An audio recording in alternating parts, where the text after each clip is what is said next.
Let's face it, with the accelerating shift to the creative economy, the traditional career approach will limit the breadth of skills, experiences, knowledge, and even perspectives that you will need to be successful in the future.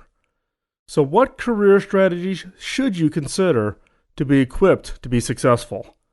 I'll be right back.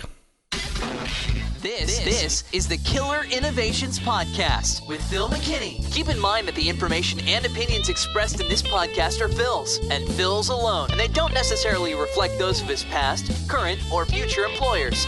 Now, here's Phil McKinney. Since the last podcast, I was interviewed by a reporter for a personal profile that's going to be running in one of the local newspapers here in Silicon Valley. And during the interview, the reporter asks all the normal questions about your background, the jobs you had, your family, why this particular role. But one question that she specifically asked that really got to me thinking about career and how I got to where I'm at from the standpoint of being full-time dedicated in the innovation space was talking about my history and what was it in my career that prepared me for my current role. Now, normally you would get the normal pat answers, hard work, passion, some lucky breaks, you knew somebody.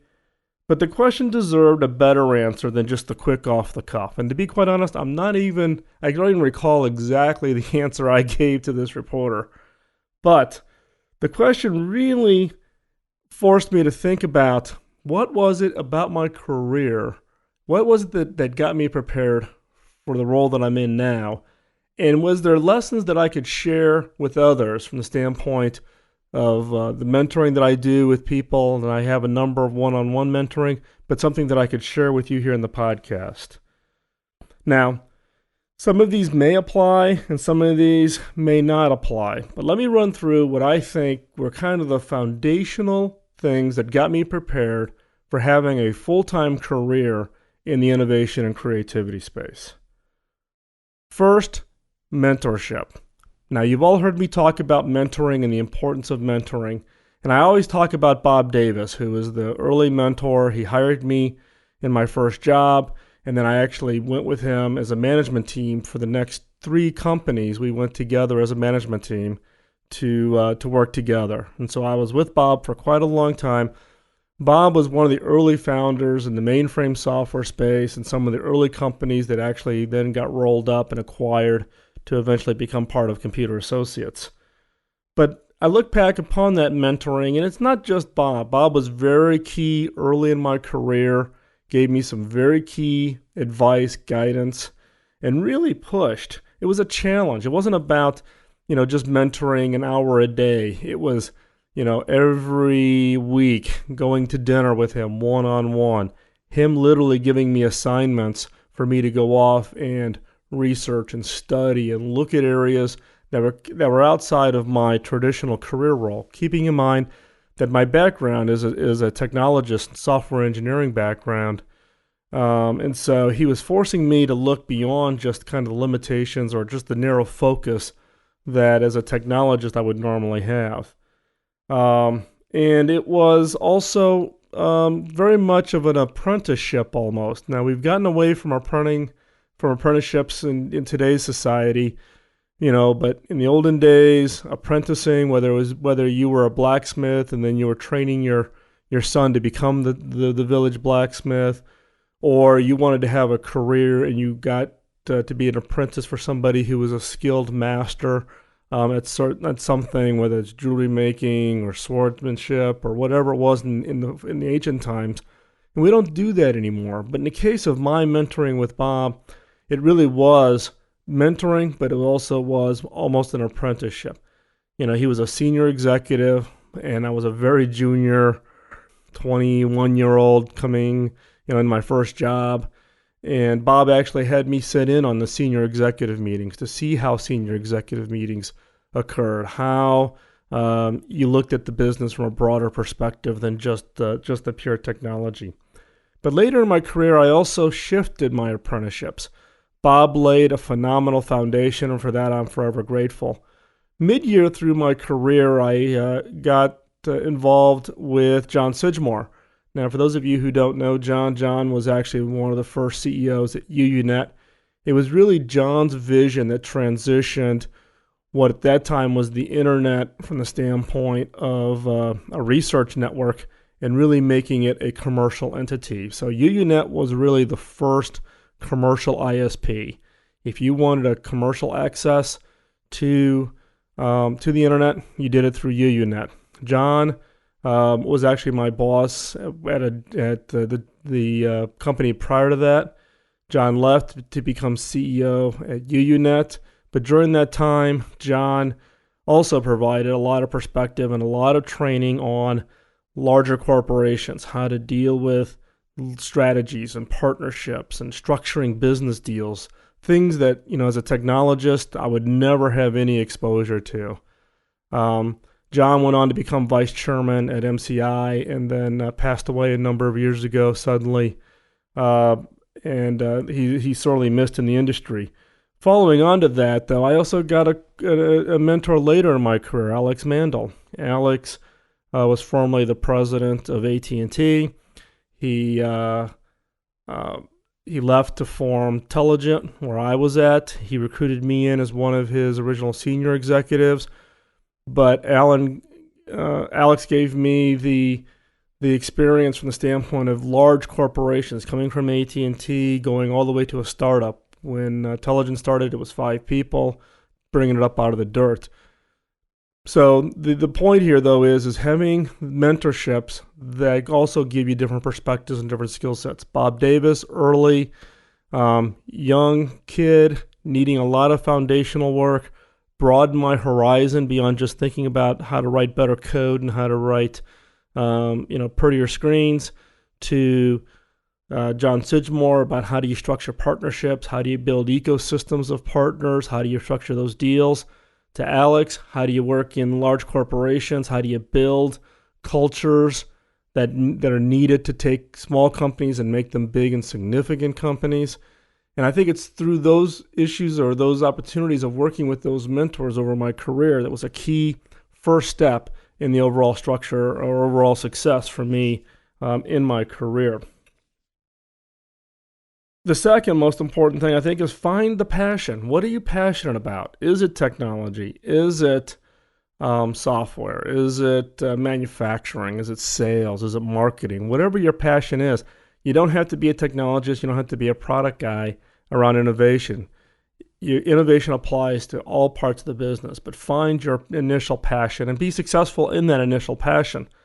In my case, I was lucky. I started my career in the early 80s in the software space, particularly in the PC space. So I was one of the early developers of software for some of the first products. I was lucky in the fact that through the early part of the 80s, I produced about a half a dozen products that went on to win Best Product Awards. 2 of them went on to win Best Product of the Year awards. And through that, I had the taste of success, but recognized that I didn't want to spend my entire career just writing software, building products, that I thought there was a broader opportunity. Because in many cases, other people may have come up with the idea. I may have led the software development team. I may have been part of an organization to deliver the products. What I really wanted to do, though, was be the person at the upfront, thinking up those new ideas and really to identify new markets and new products and new technologies. But I found my passion, proved my success in that passion earlier in my career, and that, again, laid the foundation for me for later. And the third, which is actually probably, I think, one of the most important parts of career planning, and this was advice that Bob Davis gave me early on, which was don't get pigeonholed. Don't get comfortable in having the exact same role in the exact same industry. Don't be just a technologist. And actually, Bob encouraged me to change careers and, in fact, change industries. So in the case of types of industries, I've done everything from software startups to technology transfer. I was actually involved with technology transfer from universities in the late 80s and early 90s, of taking technologies out of universities and building new companies. Did turnaround, got involved in doing a fairly large, complex company turnaround, subsidiary of one large industry, turned it around and helped them structure that over a multi-year period. Doing IT operations and outsourcing, managing, delivering a service, very technical, complex service to large companies all around the world. Doing professional services, being part of the equivalent of the big six consulting firms and standing in front of customers and providing those kinds of advice. Being a senior executive, in my case, a CIO at a public company. So again, going everything from a startup to a medium-sized business to a fast growth where we actually built one business from 5 people, up to about 3,000 people in about 15 months.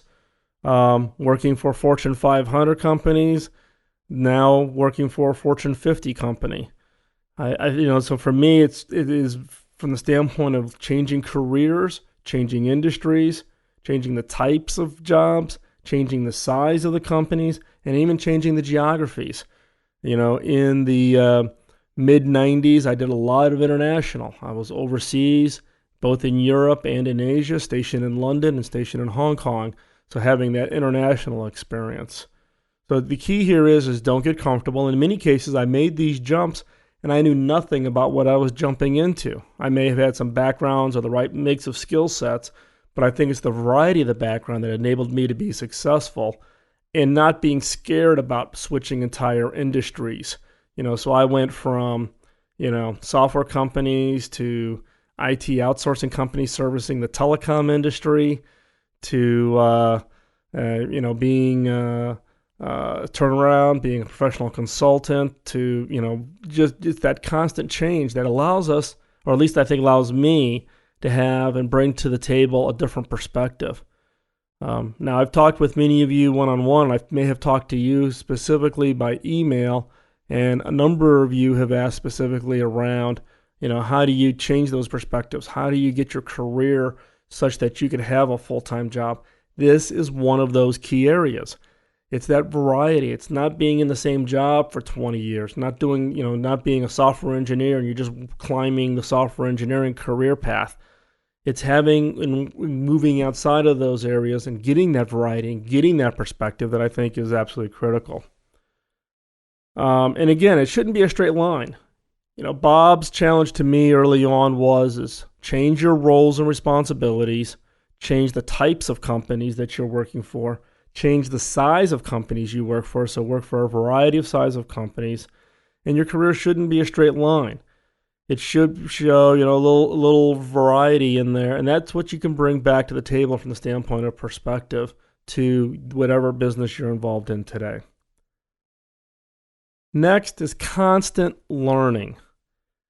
And it's not just about learning about your industry or about your area of expertise. It's it's that passion or that fire in the belly that you're constantly out there reading, you're constantly out there learning, you're talking to people, you've got a network, you've got peers in the industry, you've got people that are completely in different industries, but who can give you that unique and different perspective. Now, if you are a regular listener of the podcast, you know that I'm a big reader of magazines, but if you're new, let me give you a little bit of background here. So on average, I probably read between 30 and 40 magazines a month. In fact, one of the early podcasts, if you go back to the 2006 podcast, there's one podcast where I just literally list off just the magazines that were sitting in my office floor on the given day when I was recording that podcast. And in this case, I don't read all about technologies. I don't read all about the industries that I've been in the past. It's a whole variety. And in fact, when I travel, both in the U.S., but more importantly overseas, I pick up random magazines that have nothing to do with the industry that I'm in, just to basically get, again, a different perspective. I'm up to about 200 RSS news feeds, and in fact, I'm probably decreasing somewhat of my magazine reads and moving more and more to RSS news feeds so that I can get the news and get the information online. And it's not so much, I'm not a big, I shouldn't be a believer, I just don't have the time, in many cases, to read books completely end to end. I try to finish between 2 to 4 books a month. However, I read a lot of books simultaneously. I probably have about a dozen books scattered around my house that are in various stages of reading. My wife complains that I never finish the books, which is probably true. But I just find that I may be reading on a certain subject or something may have triggered, and I'll pick up a book and I'll start reading it, and then a couple of days later, something else picks up my interest. And it's one of the reasons why I also like magazines. It's short reads. You can get the basics of the concept fairly easily, and then if something does trigger an interest or a thought, then you can dig in deeper and do more reading about it. But again, from the standpoint of constant learning, it's not about learning just in your industry. It's learning from variety. It's looking at other industries, looking at other cultures, other market segments, socioeconomic groups, or even different political bents. If you're one side of the aisle from the standpoint of politics, read and listen to, albeit it may be frustrating at times, but read the other side, listen to the other side, just to get that variety of the perspective. So again, you need to have that passion in your belly about constantly learning. Next, and probably the most important component for career success in this space, is family. Let's face it, you're listening to this podcast, you have an interest in innovation and creativity, you have to be like absolutely out of your mind crazy to do what we do, to be on the side of inventing, of creating. There's constant change, there's constant uncertainty. You invest a huge amount of time inventing and creating, and you're never quite sure if the management team is going to do the whole ride, or if they're going to get under financial pressure and cut the project or cut the area that you're focusing on and trying to go off and create and invent. We're never satisfied just working on the core areas. What really ignites our passion is the new, the different, the invent. And with that comes change and it comes uncertainty. In many cases, it comes with job and career changes, as I said before. In my case, I've lost track of how many times I've moved. So let's see. I started in Illinois, moved to California, so I was in the Valley, went back to Illinois, came back to California, went back to Illinois, went to Virginia, and now I'm back to California. I think my wife and kids would view themselves as being married to the equivalent of a military career person, given how many times I've moved. And that doesn't even count my international assignments, both in London and in Hong Kong. In both of those cases, I moved. My family chose to stay here in the U.S. I was then commuting from London back to the U.S., and I was commuting from Hong Kong back to the U.S. And it's also the constant travel.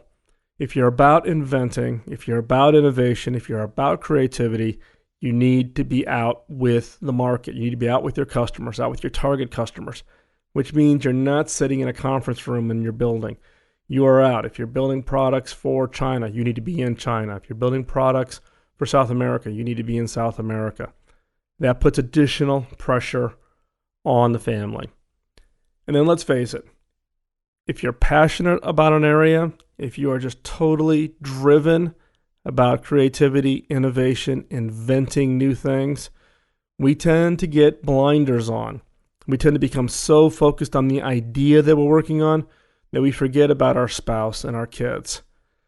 And in case of a spouse that's supportive, sometimes they need to take those blinders off and help you get a dose of reality.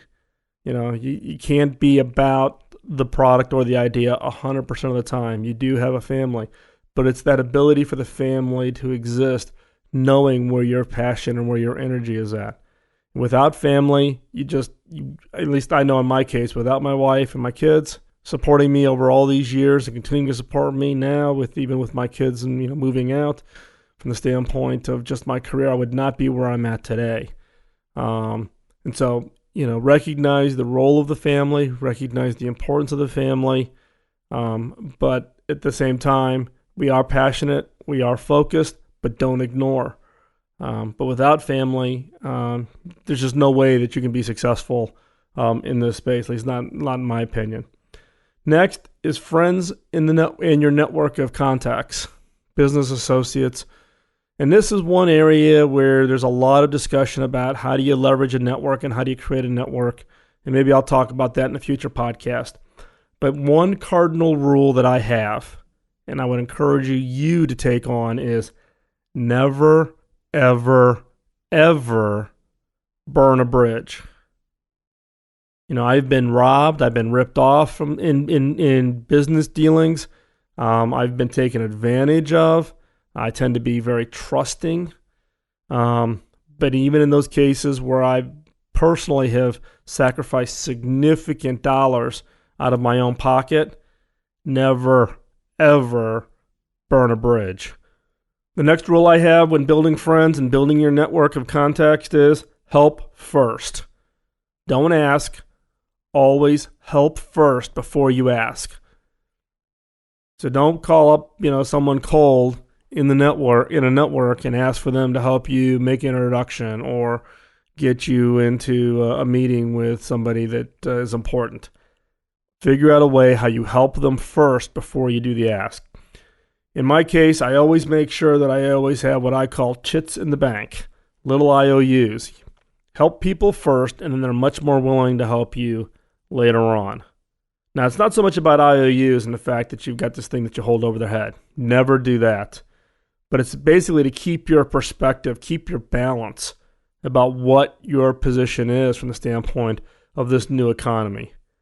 It's not about what you can get. And if it's about what you can get, then go find something else to do, because it doesn't fit with the whole concept of innovation, which is a team sport.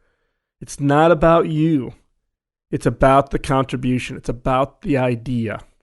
And it's about the team. It's about bringing people around you, both with friends and your network of contacts, around your idea to make it a reality. Now, I've seen a lot of people get all wrapped up about it, me, and what is it I'm going to get out of it? That those kinds of people, when I've looked at them and I've seen them and I've met them, and then you look at the success that they've had or the lack of success that they've had in their career, it just works its way out from the standpoint of it. They're all focused about them. They're not about the idea. They're not about the impact of their ideas and their innovations on serving the customers. And they lose focus on it being about the team. So, in summary, what's my advice to someone wanting to go into innovation as their day job, being full-time paid, to be in an area or be in a position where your role is to innovate for your company? First, find mentors, and not just one, but a variety of mentors that bring to you a perspective difference than what you have normally. 2, have passion. Find your area of passion. 3, don't be afraid to change job roles and even change careers and even change industries over your entire career to build up a variety of skill sets and a variety of perspectives. 4, have that fire in the belly to constantly learn. Constantly be out there reading, understanding, getting a perspective, learning new things, because you never know when that new thing is that missing dot that totally reveals a new idea or a new concept. Next, family. Recognize that you can't do it without them, and let them know the importance of family from the standpoint of you wanting to go into a creative economy job. And then last, friends and networks. In this case, help others, pay it forward first, because it always comes back to you.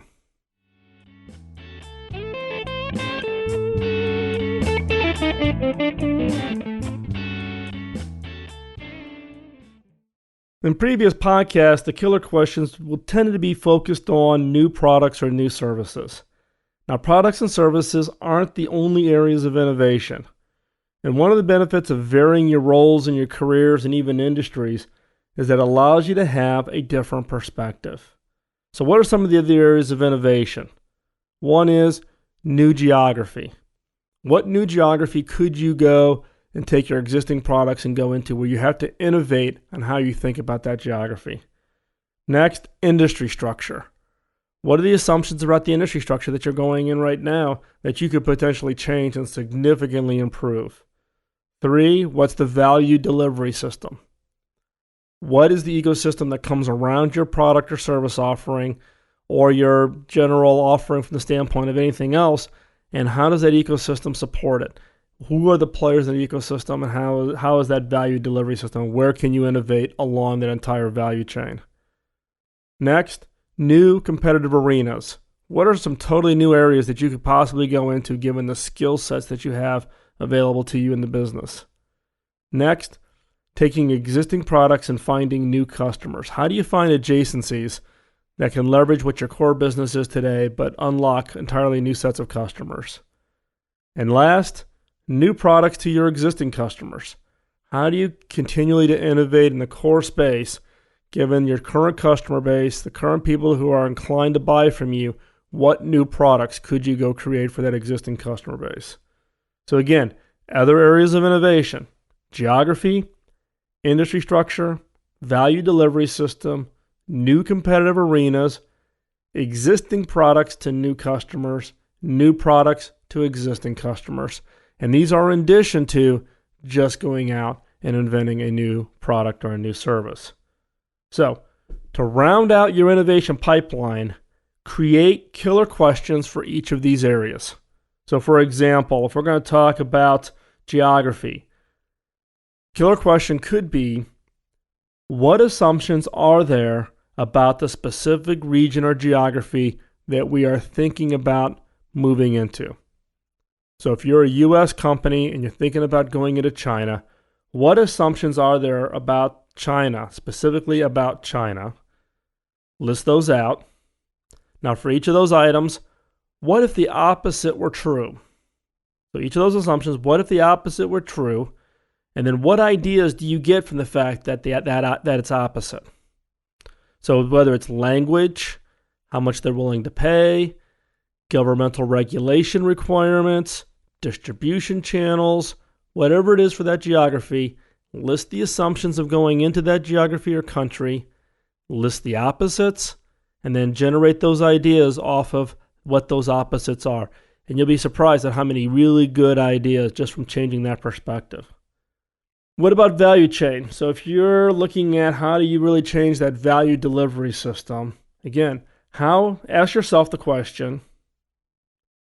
So if your area is really about the value delivery system, ask yourself the question, how is value accumulated across the value chain? Who are all the members of the ecosystem that either add or subtract value through the entire process? And how can you secure more of the value created? Now that can be by acquisition, consolidation, inventing a way to take away the negatives of the value chain, such as how the buying process happens. But look at the entire value chain. Look at your role. How much value do you actually get as part of that value chain? And then innovate on and create new ideas about how do you get more of the value that's created as part of that value chain. And if you go through and you create the killer questions for each of these new areas, geography, industry structure, value delivery, totally new competitive arenas, delivering existing products to new customers, adjacencies, or developing new products for your existing customers, which is really the expansion of your core. Develop the killer questions for each of those areas and go off and create the next killer innovation.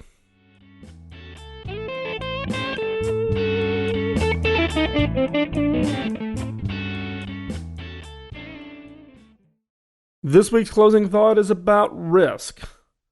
To succeed, you need to take risks. You need to change roles to something you don't know about. You need to switch to an industry you know nothing about. Believe me, I've been there. And in some cases, I've actually gone backwards. I've taken a lower job at a lower pay to move into a totally new industry because I felt it was going to round out and expand my experience base. So don't be afraid about taking lateral moves or even taking down moves to get that experience.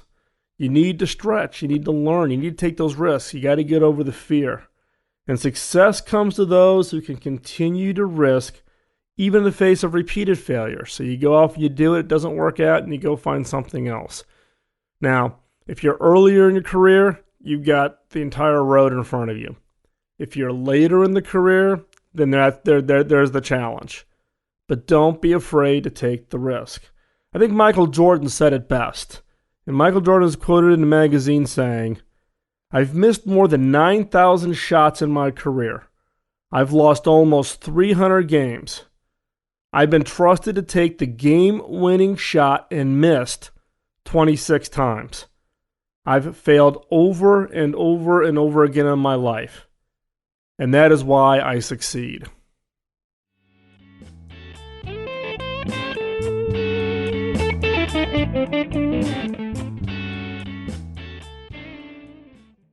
With that, thanks for listening. Send your feedback and comments to podcast@killerinnovations.com. The show notes with the full transcripts. We are now posting the full transcripts of the podcast on the website. So the show notes with the full transcripts are at killerinnovations.com. And also add your comments to the show notes. So if something piqued your interest or you want to share with the other listeners some thoughts based on what is shared in the podcast, add your comments. Feel free to join my LinkedIn network. Again, as I tell before about friends and the network is important. If you want to join LinkedIn network, send an invite to podcast@killerinnovations.com. Please note that you are a listener of the podcast because I get lots of invites, but I only will accept those from people that I know are listeners of the podcast. I've updated the event site within the killerinnovations.com website so that you can keep track of where I will be next speaking. I'm off to China here in another couple of weeks, and then Tokyo, and then Singapore. I will be speaking at the On Hollywood event here in another week and a half. So if you're in the area and you want to get together, drop me an email. Or if you're at any of those events, please let me know and we'll try to do the meetups. Okay. Let's see. Vote for your favorite podcast. I haven't talked about this here lately, but as I've always said, voting for your favorite podcast is the easiest way for you to say thanks to the producers of the content that you enjoy. You can vote out at Dig or iTunes, or you can vote over at Podcast Alley. And don't forget, pay it forward, tell others about the podcast, let others know what you're doing, and go out there and let's create some killer innovations. Bye-bye.